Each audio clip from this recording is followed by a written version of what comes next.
Hello, hello. I'm Marna Thall, your host of the very first podcast, Thin Within Results. I'm so excited to have you here.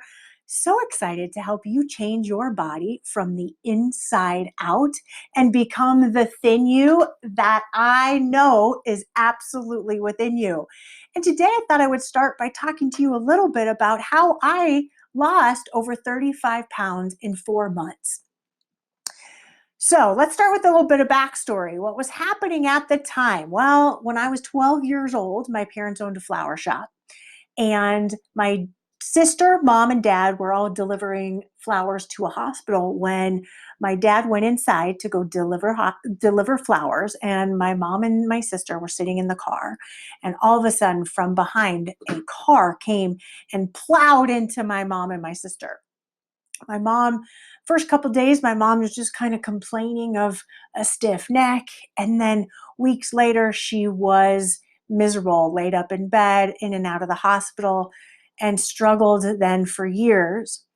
About 6 months later, after this accident happened, my dad was putting away a wedding at the flower shop. It was late at night, and he was on a ladder and fell back from the ladder onto a little candelabra point. It almost hit him at the point where they said he was so lucky. He was millimeters away from being a quadriplegic, and he removed the candelabra from the back of his head, dragged himself over to a phone, called 911, and then dragged himself back into the opening of the door frame, where they were able to find him and take him immediately to the hospital. So at this time, here I was, a pretty thin 12-year-old kid. And by the end of this year, by the end of my 12th year, I was 35 pounds and counting overweight. I struggled to lose weight for years and years. And I remember that here I was struggling to lose weight. I was mad at myself. I had lower energy. The enjoyment of my life was started to decrease. I never felt comfortable in my skin. I was always trying to figure out what I could do to lose weight. When I turned 16, I remember, yay, I had my own car, and I would drive to the library and go through stack after stack of diet books and take my favorite ones home and bring them home and then start on them. And I was so hopeful that they would work. But what I found was that I just couldn't diet. I was struggling to diet, and every diet I went on, it just seemed like it never worked for me. I wanted to look better. I wanted to feel better. I wanted to stop being so self-conscious. I wanted to stop thinking about food constantly. And the bigger I got, the harder it was to stop thinking about food constantly and stop thinking about losing weight. I was desperate to enjoy life, but I don't know why I couldn't diet, but I've been this way my whole life. If you told me not to have, if a diet told me not to eat something, I don't know about you. I don't know if you've ever struggled with this, but if a diet tells you not to eat something, I just all of a sudden would become obsessed with that one thing. And then a matter of days or maybe weeks, if I could get through weeks of a diet, that would be miraculous. I would then just go ahead and binge on it. I tried lots of things. I tried Weight Watchers, and I remember weighing myself, the woman weighing myself, if it would be like I'd I'd stop eating before the weigh-in. I'd eat very, very little, and then I'd go and I'd step on the scale, and if I didn't do so well, I'd get sort of this smirk from the woman weighing me, and that made me feel terrible. And then after the meetings, I would go binge on whatever it was because I was so hungry and I was so famished. I was like, oh, I don't care. I've got a whole nother week. Let's just eat. And it was a terrible cycle.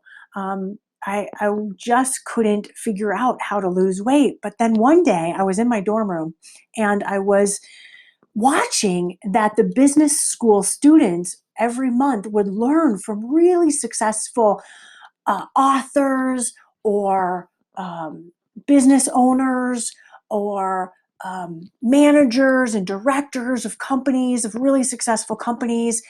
And it was then that I had this aha moment sitting in my dorm. I thought, you know what? If they're learning how to be successful business owners and managers, learning from successful people, well, then why am I learning from diets? Why am I struggling with diet after diet that doesn't work? Why don't I instead start to learn from people who don't struggle with weight, that don't struggle with being overweight, that can naturally stay thin? And I'd known a bunch of people like that in high school, and certainly there were several people like that in college that never thought about weight or what to do or how many calories were in anything, and they just approached food very, very normally. So as a psychology student, it made a lot of sense to approach people from the mental side, not the physical, not the diet side, but the mental side. And so what I started doing was informally starting to ask naturally thin people what they did to stay thin. How did they eat? How did they relate to food? How did they approach restaurants? What were they doing that I simply was not doing? And what I found was that there were a whole set of ways of being that the naturally thin did that kept them looking and feeling and living thin. And I started copying them. And once I started copying them, I started to lose weight. But then I found that there was one significant difference. The big difference between me and them was that I was an emotional eater. I turned to food for comfort, for love, for protection. I turned to food because at 12 years old, food was my comfort. It was my safety. It was my security in an out of control time of my life, not knowing if my mom was going to be okay, if my dad was going to be okay. It was the time when I had to take on a few more responsibilities and felt like the world was literally on my shoulders. And I started to eat as a way to cope through that time. And so my natural instinct, whenever I felt out of control, was to turn to food to comfort me and nurture me. And I'm sure many of you who are listening have gone through something very similar where you may have had a trauma or an experience where you turned to food, and maybe you had never turned to food ever before, and all of a sudden you started turning to food for love or protection, comfort or nurturing. And I found that it was a great way to numb out and not feel and not have to think and not have to deal with the world or my problems or anything happening. And so I had to deal with that. So I had lost a bunch of weight by learning how to eat and think and live thin. But then I would find my weight starting to creep up when I was emotional, when I needed emotional comfort. And then I had to learn, how do you deal with the emotional eating part of my life? How do I deal with my emotions in a new way?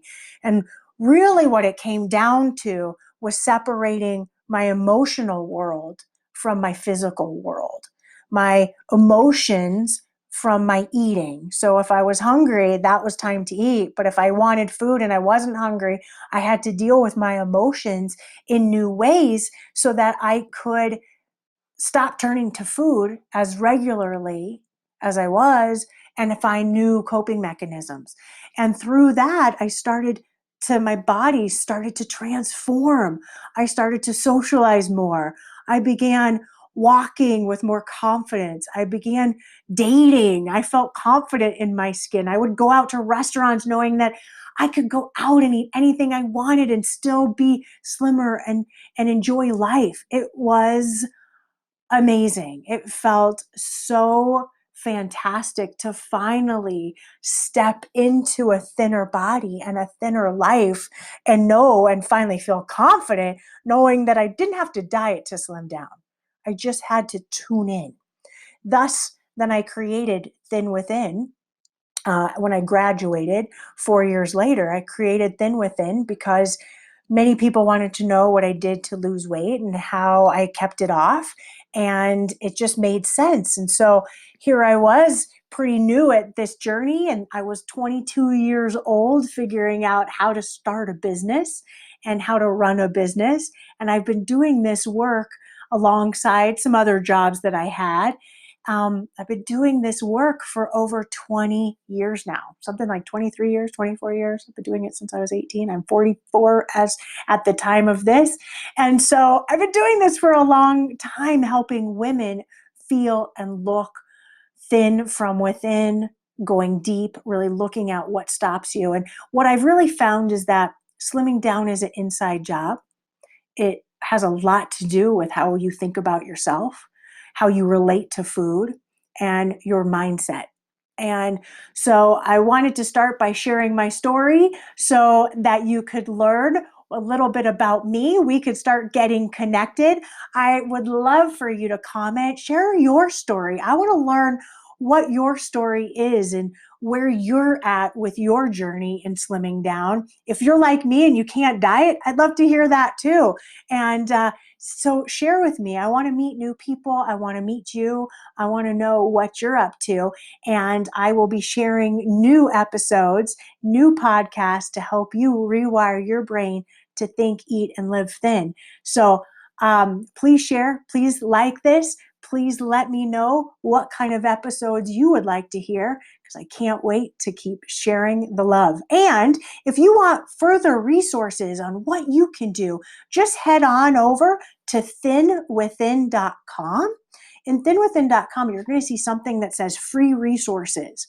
Just click that button. You can go through my programs to help you slim down and think, eat, live thin. You can do an assessment so you can start learning, why have you been turning to food? It's really important to start to get to the heart of, why are you turning to food? What's going on? And then if you want to find me on social media, you can always head to the Facebook. And if you go to Facebook, you will go to Thin Within Results and you will find me there. All right, everybody, have a wonderful day. Stay tuned for the next episode. Bye.